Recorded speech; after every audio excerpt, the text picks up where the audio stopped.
Kasih karunia dan damai sejahtera dari Allah Bapa dan anaknya Tuhan Yesus Kristus menyertai kita sekalian. Amin. Saudara yang dikasihi Tuhan, di kota-kota besar kita pernah melihat atau mendengar berita tentang pengusuran rumah tinggal karena mendirikan bangunan di tanah yang bukan milik sendiri. Penghuni rumah yang digusur ada dua kemungkinan: berpindah ke tempat tinggal yang telah disediakan, atau dicari sendiri, atau mungkin akan terlantar di pinggir jalan karena belum ada tempat tinggal yang menetap. Saat ini kita ingin mendengar pesan Rasul Paulus tentang kemah tempat kediaman kita yang tertulis di 2 Korintus 5 ayat yang pertama. Demikian bunyinya. Karena kami tahu bahwa jika kemah tempat kediaman kita di bumi dibongkar, Allah telah menyediakan suatu tempat kediaman di sorga bagi kita. Suatu tempat kediaman yang kekal yang tidak dibuat oleh tangan manusia. Rasul Paulus ingin mengingatkan kita bahwa ada dua tempat tinggal kita, yaitu di bumi sebagai tempat tinggal yang sementara dan sorga, tempat tinggal kita yang kekal.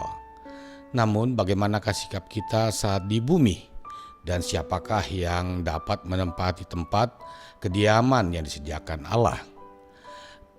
Kehidupan di bumi ini banyak menjanjikan kenikmatan duniawi yang terkadang membuat orang tidak mau meninggalkan gaya hidup duniawi. Banyak orang merasa nyaman atas kenikmatan dunia yang membuat dia terlelap dan lupa bahwa kehidupan dunia itu ada masa berakhirnya. Bahkan pada masa hidupnya dia melakukan perbuatan yang tidak berkenan bagi Tuhan. Namun apakah itu tujuan hidup manusia beriman kepada Tuhan?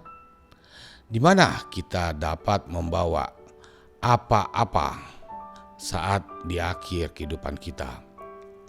Seperti saya di buku ND nomor 528 ayat yang pertama. Satu pertanyaan kepada kita. Tu diaho dung mateho. Alusima, jepek tikim ujung naro. Tu diaho dung mateho. Saya pikir mah tu diaho dapat diterjemahkan seperti ini. Hendak kemana setelah engkau mati? Jawablah, waktumu sangat singkat saat datang akhirnya. Hendak kemanakah setelah engkau mati? Renungkanlah, hendak kemana engkau? Namun bagi orang percaya, dunia itu bukanlah segala-galanya. Saat kita di dunia ini, hendaknya kita dapat berguna bagi orang lain dan bagi Tuhan. Tuhan telah menyediakan rumah yang kekal bagi kita, seperti yang dijanjikan oleh Tuhan Yesus kepada kita di Yohanes 14 ayat yang pertama hingga ayat yang ketiga.